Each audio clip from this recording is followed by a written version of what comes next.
जिरिमिय अध्याय 27।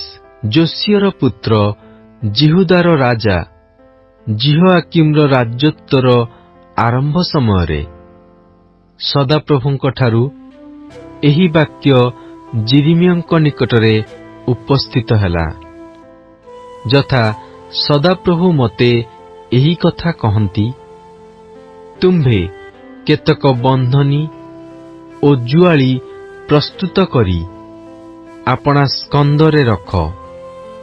पुणी जेउ दूतगण जिहुदार राजा सिदिकिय निकटकू जेरुसालेमकू आसिअछंती, सेमानंक हस्त द्वारा से सबु इदोम्र राजा ओ मोआब्र राजा, अम्मोन संतानगणर राजा, सोरोर राजा ओ सीदोनर राजा निकटकू ताहा पठाओ।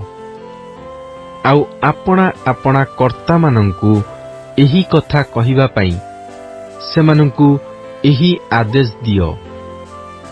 सैन्याधिपति सदाप्रभु इस्राएलर परमेश्वर एही कथा कहंती, तुमे माने आपणा आपणा कर्तांकू एही कथा कहिबो, आम्भे आपणार महापराक्रम ओ विस्तीर्ण बाहु द्वारा पृथ्वी ओ पृथ्वी निवासी मनुष्य ओ पशु सृष्टि करियछु। आउ जाहाकू ताहा देबा पाई आम्भंकू उचित देखा जाए ताहाकू आम्भे ताहा देउ। पुणी संप्रति आम्भे एही सबु देश आपणा दास बाबिलर राजा नबुकदनेस्सरर हस्तरे देइअछु ओ ताहार सेवा करिबा निमंते क्षेत्रस्थ पशुमानंकु ही ताहाकू देइअछु। आउ ताहार निज देशर समय उपस्थित हेबा पर्यंत समुदाय गोष्ठी ताहार ओ ताहार पुत्रर ओ पौत्रर दास्यकर्म करिबे।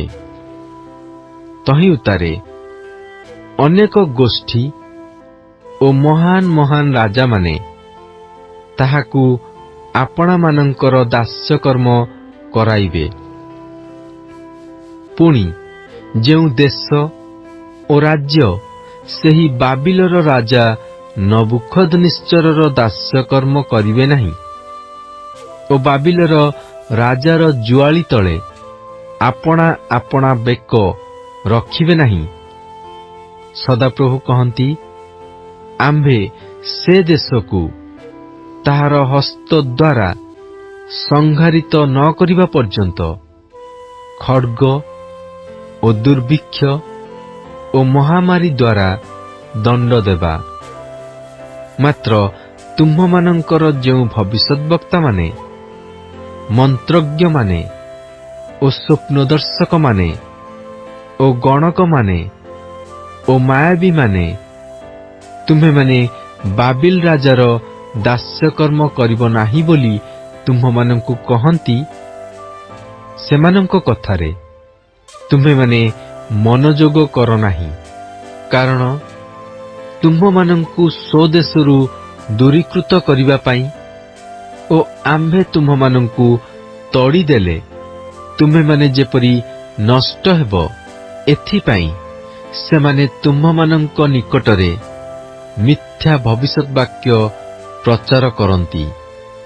मात्र जेउ देशीय लोके बाबिल राजार जुआली तले आपणा मानंकर बेक देबे ओ ताहार दास्यकर्म करिबे, सदाप्रभु कहंती, आम्भे सेमानंकु स्वदेशरे रहिबाकू देबा।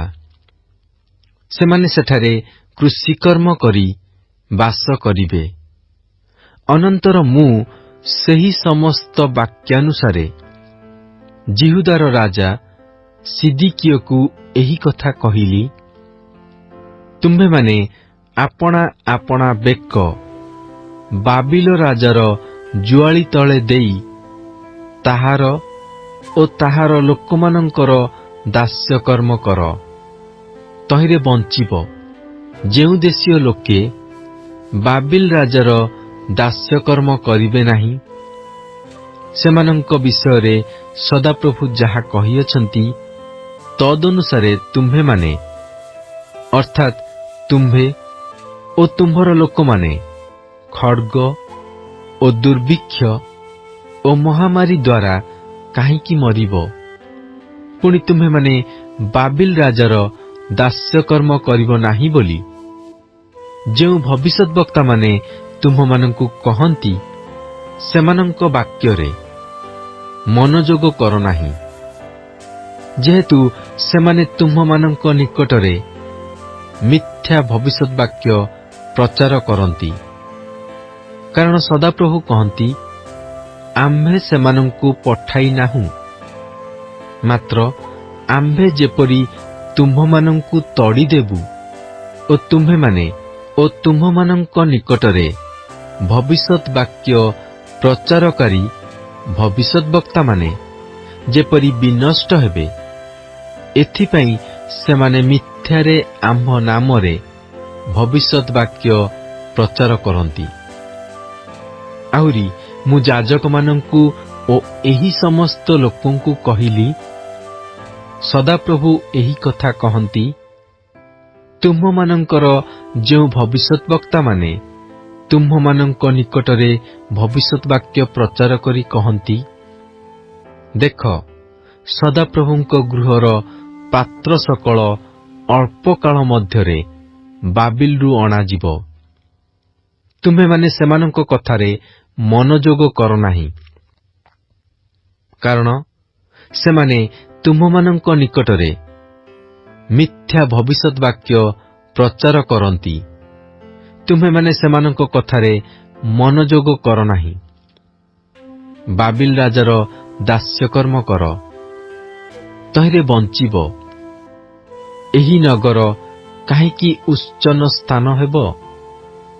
ମାତ୍ର ଯେବେ ସେମାନେ ଭବିଷ୍ୟତ ବକ୍ତା ଅଟନ୍ତି ଓ ସଦାପ୍ରଭୁଙ୍କର ବାକ୍ୟ ଯେବେ ସେମାନଙ୍କଠାରେ ଥାଏ, ତେବେ ସଦାପ୍ରଭୁଙ୍କ ଗୃହରେ ଓ ଜିହୁଦାର ରାଜଗୃହରେ ଓ ଜେରୁସାଲେମରେ ଯେ ସକଳ ପାତ୍ର ଅବଶିଷ୍ଟ ଅଛି, ତାହା ଯେପରି ବାବିଲକୁ ନ ଯାଏ, ଏଥିପାଇଁ ସେମାନେ ସୈନ୍ୟାଧିପତି ସଦାପ୍ରଭୁଙ୍କ ନିକଟରେ ବିନତି କରନ୍ତୁ।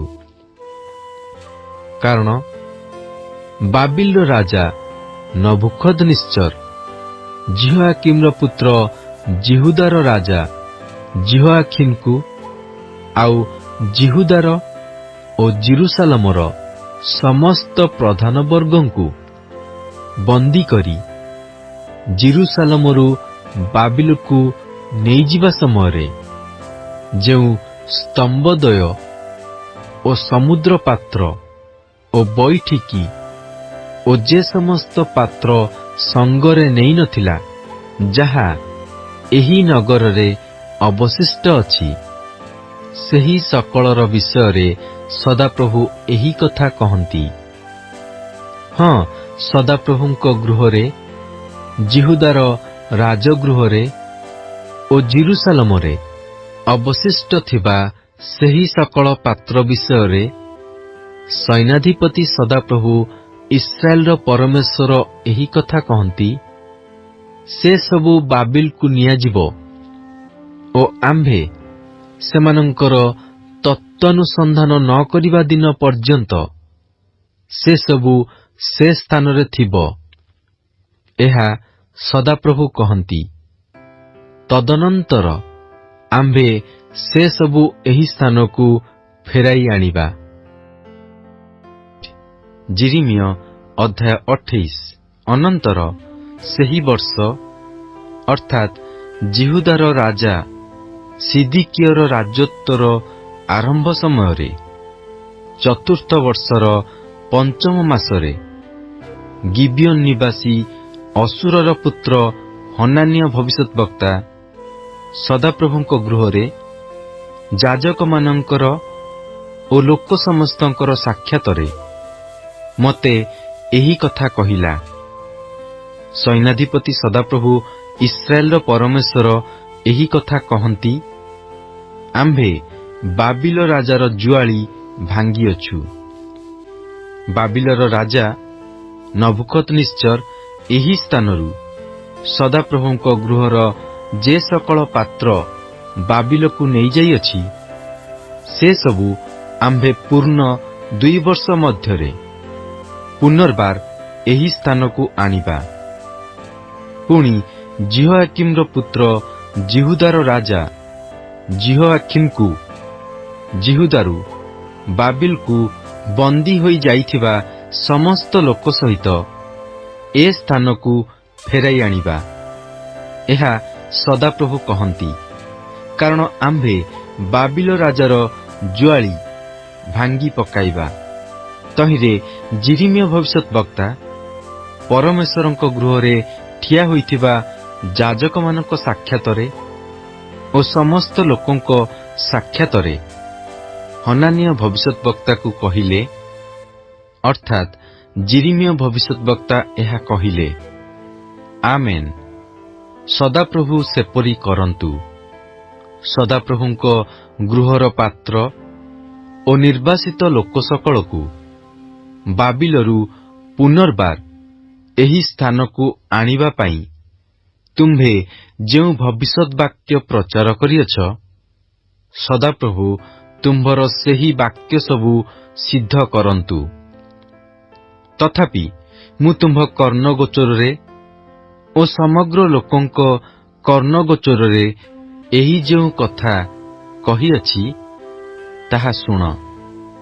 ତୁମ୍ଭର ଓ ମୋର ପୂର୍ବରେ ଥିବା ପୁରାତନ କାଳର ଭବିଷ୍ୟତବକ୍ତାମାନେ ଅନେକ ଦେଶ ଓ ବୃହତ୍ ବୃହତ୍ ରାଜ୍ୟ ବିରୁଦ୍ଧରେ ଯୁଦ୍ଧ, ଅମଙ୍ଗଳ ଓ ମହାମାରୀ ବିଷୟକ ଭବିଷ୍ୟତ ବାକ୍ୟ ପ୍ରଚାର କରିଅଛନ୍ତି।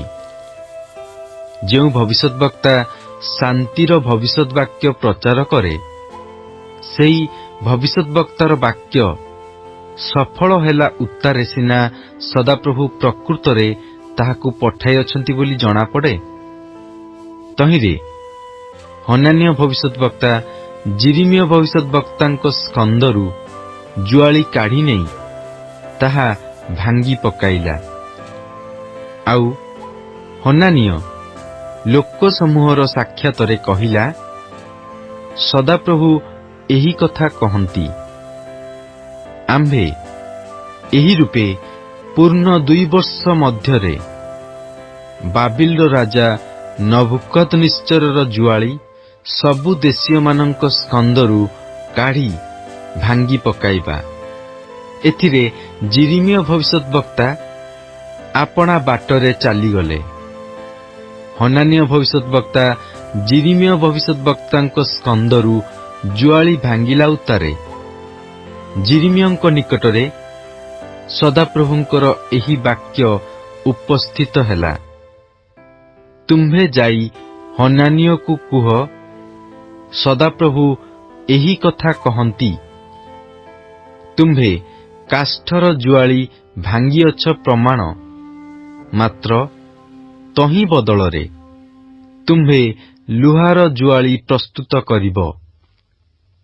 କାରଣ ସୈନ୍ୟାଧିପତି ସଦାପ୍ରଭୁ ଇସ୍ରାଏଲର ପରମେଶ୍ୱର ଏହି କଥା କହନ୍ତି, ଏହି ସବୁ ଦେଶୀୟ ଲୋକମାନେ ଯେପରି ବାବିଲର ରାଜା ନବୁକଦ୍ନେଚ୍ଛରର ଦାସ୍ୟକର୍ମ କରିବେ, ଏଥିପାଇଁ ଆମ୍ଭେ ସେମାନଙ୍କ ସ୍କନ୍ଧରେ ଲୁହାର ଜୁଆଳି ରଖିଅଛୁ ଓ ସେମାନେ ତାହାର ଦାସ୍ୟକର୍ମ କରିବେ। ପୁଣି ଆମ୍ଭେ କ୍ଷେତ୍ରସ୍ଥ ପଶୁଗଣ ମଧ୍ୟ ତାହାକୁ ଦେଇଅଛୁ। ତହିଁରେ ଯିରିମିୟ ଭବିଷ୍ୟତ ବକ୍ତା ହନାନୀୟ ଭବିଷ୍ୟତ ବକ୍ତାକୁ କହିଲେ, ହେ ହନାନୀୟ, ଏବେ ଶୁଣ, ସଦାପ୍ରଭୁ ତୁମ୍ଭକୁ ପଠାଇ ନାହାନ୍ତି, ମାତ୍ର ତୁମ୍ଭେ ଏହି ଲୋକମାନଙ୍କୁ ମିଥ୍ୟା କଥାରେ ବିଶ୍ୱାସ କରାଉଅଛ। ଏହେତୁ ସଦାପ୍ରଭୁ ଏହି କଥା କହନ୍ତି, ଦେଖ, ଆମ୍ଭେ ତୁମ୍ଭକୁ ପୃଥିବୀରୁ ଦୂର କରିଦେବା।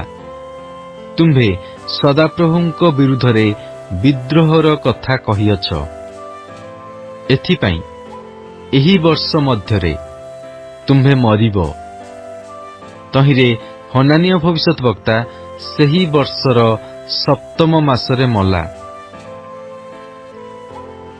ଜିହୁଦାର ରାଜା ସିଦିକିୟର ଅଧିକାରର ଆରମ୍ଭ ସମୟରେ ଏଲମ ବିଷୟରେ ସଦାପ୍ରଭୁଙ୍କର ଏହି ବାକ୍ୟ ଯିରିମିୟ ଭବିଷ୍ୟତ ବକ୍ତାଙ୍କ ନିକଟରେ ଉପସ୍ଥିତ ହେଲା, ଯଥା ସୈନ୍ୟାଧିପତି ସଦାପ୍ରଭୁ ଏହି କଥା କହନ୍ତି, ଦେଖ, ଆମ୍ଭେ ଏଲମର ଧନୁ ଅର୍ଥାତ୍ ସେମାନଙ୍କ ବଳର ଅଗ୍ରିମାଂଶ ଭାଙ୍ଗି ପକାଇବା। ପୁଣି ଆମ୍ଭେ ଆକାଶର ଚତୁର୍ଦିଗରୁ 4 ବାୟୁ ଏଲମ ଉପରେ ବହାଇବା ଓ ସେହି ସବୁ ବାୟୁଆଡ଼େ ସେମାନଙ୍କୁ ଛିନ୍ନ ଭିନ୍ନ କରିବା। ଆଉ ଏଲମର ଦୂରୀକୃତ ଲୋକମାନେ ଯେଉଁଠାକୁ ନ ଯିବେ, ଏପରି ଦେଶ ନଥିବ। ପୁଣି ଆମ୍ଭେ ଏଲମର ଲୋକମାନଙ୍କୁ ସେମାନଙ୍କ ଶତ୍ରୁଗଣ ସମ୍ମୁଖରେ ଓ ସେମାନଙ୍କ ପ୍ରାଣନାଶର ଚେଷ୍ଟାକାରୀମାନଙ୍କ ସମ୍ମୁଖରେ ବିସ୍ମିତ କରାଇବା। ସଦାପ୍ରଭୁ କହନ୍ତି, ଆମ୍ଭେ ସେମାନଙ୍କ ଉପରେ ଅମଙ୍ଗଳ ଅର୍ଥାତ୍ ଆମ୍ଭର ପ୍ରଚଣ୍ଡ କ୍ରୋଧ ଘଟାଇବା ଓ ସେମାନଙ୍କୁ ସଂହାର ନ କରିବା ପର୍ଯ୍ୟନ୍ତ ଆମ୍ଭେ ସେମାନଙ୍କ ପଛେ ପଛେ ଖଡ୍ଗ ପଠାଇବା। ପୁଣି ସଦାପ୍ରଭୁ କହନ୍ତି, ଆମ୍ଭେ ଏଲମରେ ଆପଣା ସିଂହାସନ ସ୍ଥାପନ କରିବା ଓ ସେ ସ୍ଥାନରୁ ରାଜାକୁ ଓ ଅଧିପତିଗଣକୁ ଉଚ୍ଛିନ୍ନ କରିବା। ମାତ୍ର ଶେଷ କାଳରେ ଆମ୍ଭେ ଏଲମକୁ ବନ୍ଦିତ୍ୱାବସ୍ଥାରୁ ଫେରାଇ ଆଣିବା, ଏହା ସଦାପ୍ରଭୁ କହନ୍ତି। ଯିରିମିୟ ଅଧ୍ୟାୟ 50। ସଦାପ୍ରଭୁ ଯିରିମିୟ ଭବିଷ୍ୟତ ବକ୍ତାଙ୍କ ଦ୍ୱାରା ବାବିଲ ବିଷୟରେ, କଲ୍ଦୀୟମାନଙ୍କ ଦେଶ ବିଷୟରେ ଯାହା କହିଲେ ତାହା ଏହି, ଯଥା ତୁମ୍ଭେମାନେ ଗୋଷ୍ଠୀଗଣ ମଧ୍ୟରେ ପ୍ରକାଶ କରି ପ୍ରଚାର କର ଓ ଧ୍ୱଜା ଉଠାଅ। ପ୍ରଚାର କର ଓ ଗୋପନ ନ କରି କୁହ, ବାବିଲ ହସ୍ତଗତ ହେଲା, ବେଲ ଲଜ୍ଜିତ ହେଲା, ମରଦୋକ ବିସ୍ମିତ ହେଲା, ତାହାର ପ୍ରତିମାଗଣ ଲଜ୍ଜିତ ହେଲେ ଓ ତାହାର ଦେବତା ସକଳ ବିସ୍ମିତ ହେଲେ। କାରଣ ଉତ୍ତର ଦିଗରୁ ଏକ ଗୋଷ୍ଠୀ ତାହା ବିରୁଦ୍ଧରେ ଉଠି ଆସୁଅଛନ୍ତି।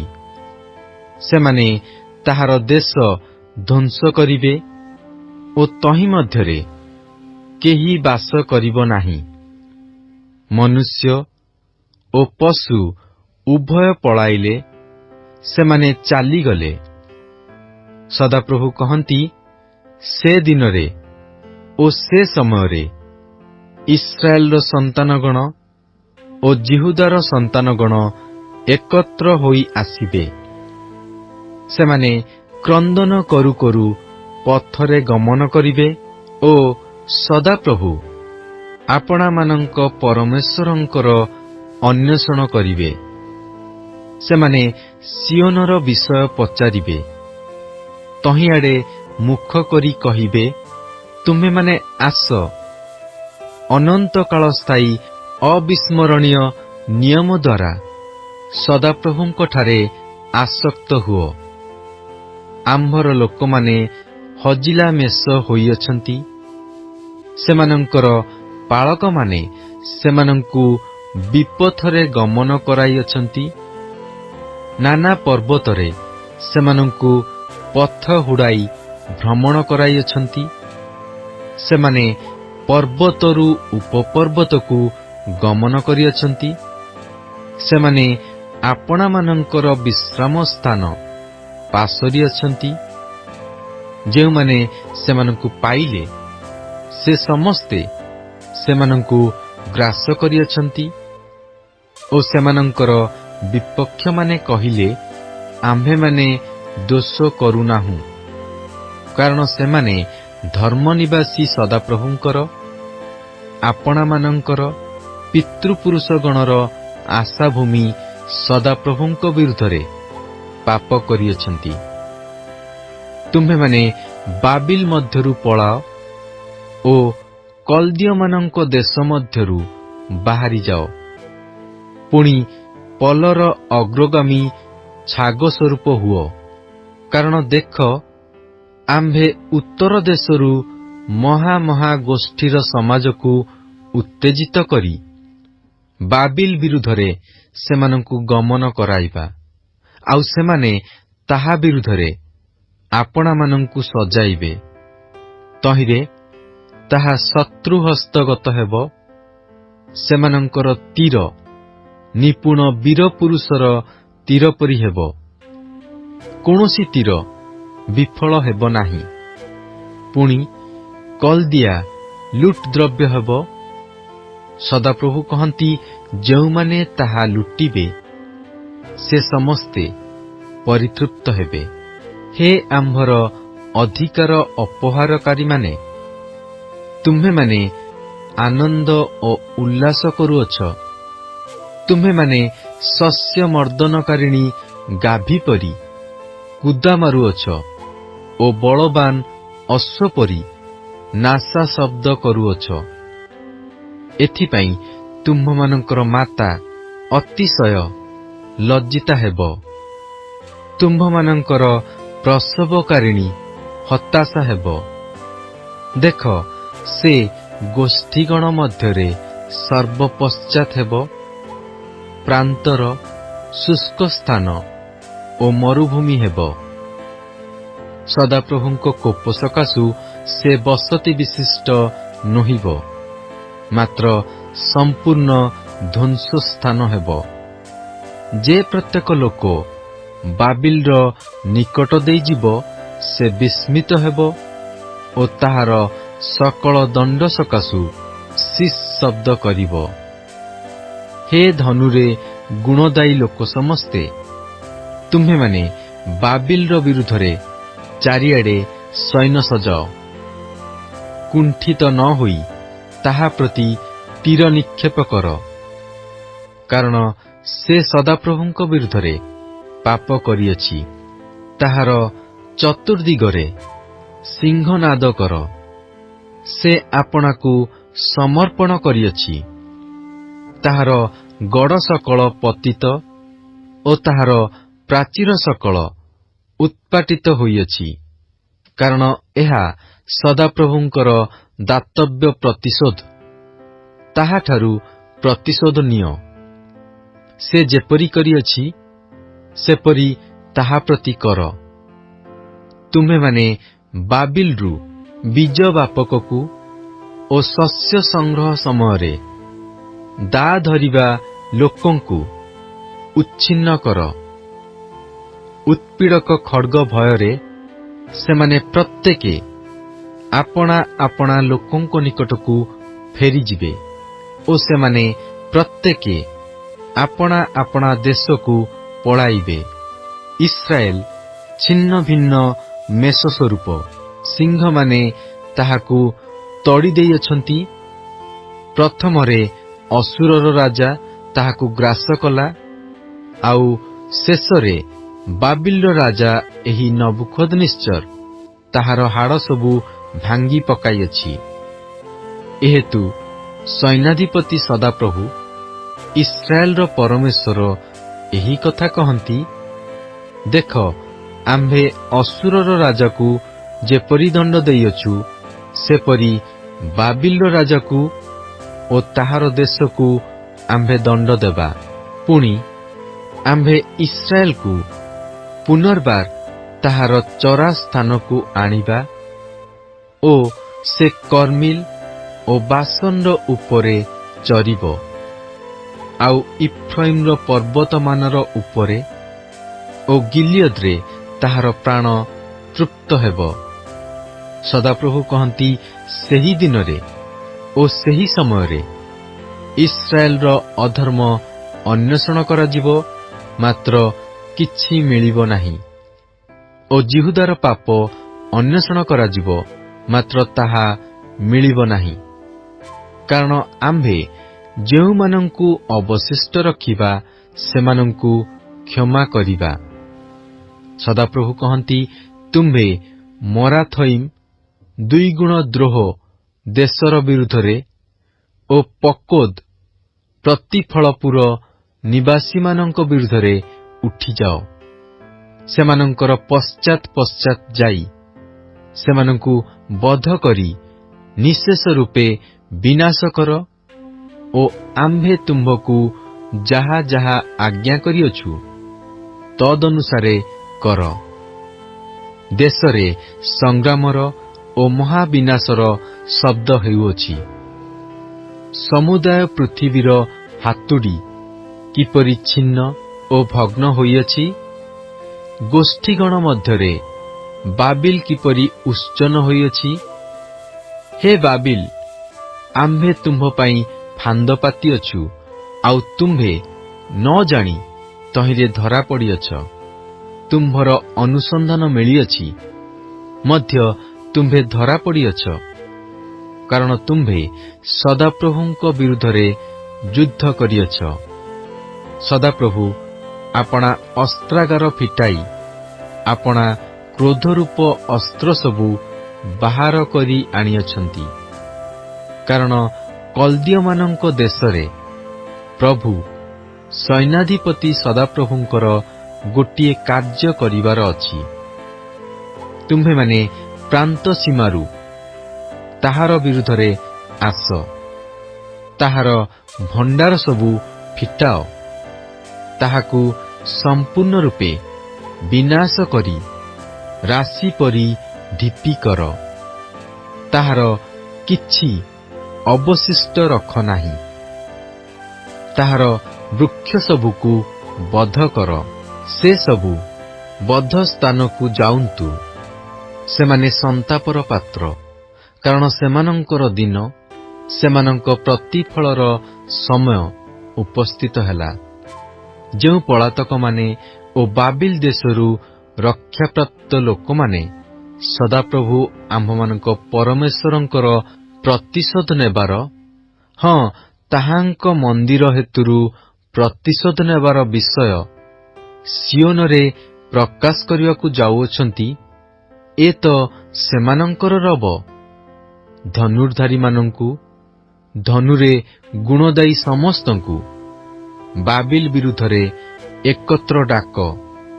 ତାହା ବିରୁଦ୍ଧରେ ଚାରିଆଡ଼େ ଛାଉଣି ସ୍ଥାପନ କର। ତହିଁରୁ କାହାକୁ ରକ୍ଷା ପାଇବାକୁ ଦିଅ ନାହିଁ। ତାହାର କର୍ମାନୁସାରେ ତାହାକୁ ପ୍ରତିଫଳ ଦିଅ। ସେ ଯେପରି କରିଅଛି ତାହା ପ୍ରତି ସେପରି କର। କାରଣ ସେ ସଦାପ୍ରଭୁଙ୍କ ବିରୁଦ୍ଧରେ, ଇସ୍ରାଏଲର ଧର୍ମସ୍ୱରୂପଙ୍କ ବିରୁଦ୍ଧରେ ଦର୍ପ କରିଅଛି। ଏହେତୁ ସଦାପ୍ରଭୁ କହନ୍ତି, ସେ ଦିନରେ ତାହାର ଯୁବକଗଣ ରାଜଦାଣ୍ଡରେ ପତିତ ହେବେ ଓ ତାହାର ଯୋଦ୍ଧା ସମସ୍ତେ ନୀରବ କରାଯିବେ। ହେ ଅହଙ୍କାରୀନ୍ ପ୍ରଭୁ, ସୈନ୍ୟାଧିପତି ସଦାପ୍ରଭୁ କହନ୍ତି, ଦେଖ, ଆମ୍ଭେ ତୁମ୍ଭର ବିପକ୍ଷ ଅଟୁ, କାରଣ ତୁମ୍ଭର ଦିନ, ତୁମ୍ଭକୁ ଆମ୍ଭର ପ୍ରତିଫଳ ଦେବାର ସମୟ ଉପସ୍ଥିତ। ତହିଁରେ ସେ ଅହଙ୍କାରୀ ଜନ ଝୁଣ୍ଟି କରି ପଡ଼ିବ ଓ କେହି ତାହାକୁ ଉଠାଇବ ନାହିଁ। ପୁଣି ଆମ୍ଭେ ତାହାର ନଗର ସମୂହରେ ଅଗ୍ନି ଲଗାଇବା ଓ ତାହା ତାହାର ଚତୁର୍ଦିଗସ୍ଥ ସକଳ ଗ୍ରାସ କରିବ। ସୈନ୍ୟାଧିପତି ସଦାପ୍ରଭୁ ଏହି କଥା କହନ୍ତି। ଇସ୍ରାଏଲ ସନ୍ତାନଗଣ ଓ ଜିହୁଦାର ସନ୍ତାନଗଣ ଏକତ୍ର ଉପଦ୍ରୁତ ହେଉଅଛନ୍ତି ଓ ଯେଉଁମାନେ ସେମାନଙ୍କୁ ବନ୍ଦୀ କରି ନେଇଗଲେ, ସେ ସମସ୍ତେ ଦୃଢ଼ କରି ସେମାନଙ୍କୁ ଧରି ରଖିଅଛନ୍ତି। ସେମାନଙ୍କୁ ଛାଡ଼ିଦେବାକୁ ଅସମତ ହେଉଅଛନ୍ତି। ମାତ୍ର ସେମାନଙ୍କର ମୁକ୍ତିଦାତା ବଳବାନ, ସୈନ୍ୟାଧିପତି ସଦାପ୍ରଭୁ ତାହାଙ୍କର ନାମ। ସେ ପୃଥିବୀ କି ଶାନ୍ତ ଓ ବାବିଲ ନିବାସୀମାନଙ୍କୁ ଉଦ୍ବିଗ୍ନ କରିବା ନିମନ୍ତେ ସେମାନଙ୍କର ବିବାଦ ସମ୍ପୂର୍ଣ୍ଣ ରୂପେ ନିଷ୍ପତ୍ତି କରିବେ। ସଦାପ୍ରଭୁ କହନ୍ତି, କଲ୍ଦୀୟମାନଙ୍କ ଉପରେ, ବାବିଲ ନିବାସୀମାନଙ୍କ ଉପରେ, ତାହାର ଅଧିପତିମାନଙ୍କ ଓ ଜ୍ଞାନୀମାନଙ୍କ ଉପରେ ଗୋଟିଏ ଖଡ୍ଗ ଅଛି। ଦର୍ପବାଦୀମାନଙ୍କ ଉପରେ ଗୋଟିଏ ଖଡ୍ଗ ଅଛି, ଆଉ ସେମାନେ ହତବୁଦ୍ଧି ହେବେ। ତାହାର ବୀରମାନଙ୍କ ଉପରେ ଗୋଟିଏ ଖଡ୍ଗ ଅଛି, ଆଉ ସେମାନେ ବିସ୍ମିତ ହେବେ।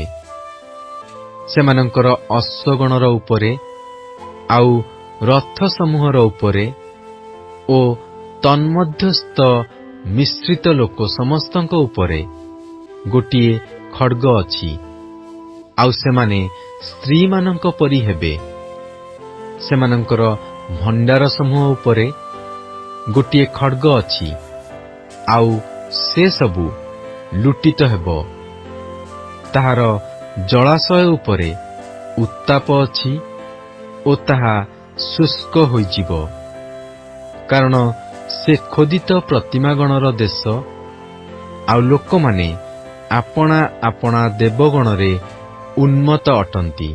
ଏଥିପାଇଁ ବନ ପଶୁ ଓ କେନ୍ଦୁଆମାନେ ସେଠାରେ ବାସ କରିବେ ଓ ଉଷ୍ଟ୍ର ପକ୍ଷୀମାନେ ତହିଁ ମଧ୍ୟରେ ବାସ କରିବେ। ତାହା ଆଉ କେବେ ହେଁ ବସତି ସ୍ଥାନ ନୋହିବ ଓ ପୁରୁଷାନୁକ୍ରମେ ତହିଁ ମଧ୍ୟରେ ବାସ କରାଯିବ ନାହିଁ।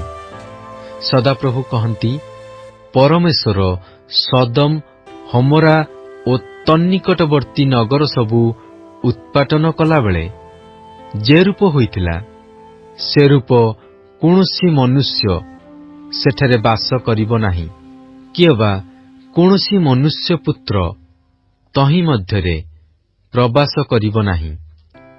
ଦେଖ, ଉତ୍ତର ଦିଗରୁ ଏକ ଜନବୃନ୍ଦ ଆସୁଅଛନ୍ତି ଓ ପୃଥିବୀର ପ୍ରାନ୍ତରୁ ଏକ ମହାଗୋଷ୍ଠୀ ଓ ଅନେକ ରାଜା ଉତ୍ତେଜିତ ହେବେ। ସେମାନେ ଧନୁ ଓ ବର୍ଚ୍ଛା ଧରନ୍ତି। ସେମାନେ ନିଷ୍ଠୁର ଓ ଦୟାହୀନ। ସେମାନଙ୍କର ରବ ସମୁଦ୍ର ପରି ଗର୍ଜନ କରେ ଓ ସେମାନେ ଅଶ୍ୱାରୋହଣ କରନ୍ତି। ଗୋ ବାବିଲର କନ୍ୟା, ତୁମ୍ଭ ବିରୁଦ୍ଧରେ ଯୁଦ୍ଧ କରିବା ପାଇଁ ସେମାନଙ୍କର ପ୍ରତ୍ୟେକେ ଯୋଦ୍ଧା ପରି ସସଜ ହେଉଅଛନ୍ତି। ବାବିଲର ରାଜା ସେମାନଙ୍କ ବିଷୟରେ ଜନରବ ଶୁଣିଅଛି ଓ ତାହାର ହସ୍ତ ଦୁର୍ବଳ ହୁଏ। ଯନ୍ତ୍ରଣା ଓ ପ୍ରସବକାରିଣୀ ସ୍ତ୍ରୀର ବେଦନାତୁଲ୍ୟ ବେଦନା ତାହାକୁ ଆକ୍ରାନ୍ତ କରିଅଛି। ଦେଖ, ସେ ଦୃଢ଼ ନିବାସ ସ୍ଥାନ ବିରୁଦ୍ଧରେ ସିଂହ ପରି ଜର୍ଦ୍ଦନର ଦର୍ପସ୍ଥାନରୁ ଉଠିଆସିବ। ମାତ୍ର ଆମ୍ଭେ ହଠାତ୍ ତାହା ନିକଟରୁ ସେମାନଙ୍କୁ ଦୂର କରିଦେବା, ଆଉ ମନୋନୀତ ଯେଉଁ ଲୋକ, ତାହାକୁ ଆମ୍ଭେ ତାହା ଉପରେ ନିଯୁକ୍ତ କରିବା। କାରଣ ଆମ୍ଭ ପରି କିଏ ଅଛି? ଆମ୍ଭ ପାଇଁ ସମୟ କିଏ ନିରୂପଣ କରିବ? ଓ ଆମ୍ଭ ସମ୍ମୁଖରେ ଯେ ଠିଆ ହେବ, ଏପରି ପାଳକ କିଏ ଅଛି? ଏହେତୁ ସଦାପ୍ରଭୁ ବାବିଲର ବିରୁଦ୍ଧରେ ଯେଉଁ ମନ୍ତ୍ରଣା ଓ କଲ୍ଦୀୟମାନଙ୍କ ଦେଶ ବିରୁଦ୍ଧରେ ଯେଉଁ ସଂକଳ୍ପ କରିଅଛନ୍ତି, ତାହା ଶୁଣ। ଲୋକମାନେ ସେମାନଙ୍କୁ ପଲର ଛୁଆମାନଙ୍କୁ ହିଁ ଟାଣି ନେଇଯିବେ। ସେ ନିଶ୍ଚୟ ସେମାନଙ୍କର ନିବାସ ସ୍ଥାନ ସହିତ ସେମାନଙ୍କୁ ଉତ୍ସନ୍ନ କରିବ। ବାବିଲ ଶତ୍ରୁ ହସ୍ତଗତ ହେବାର ଶବ୍ଦରେ ପୃଥିବୀ କମ୍ପୁଅଛି ଓ ଗୋଷ୍ଠୀଗଣ ମଧ୍ୟରେ କ୍ରନ୍ଦନର ଶବ୍ଦ ଶୁଣାଯାଉଅଛି।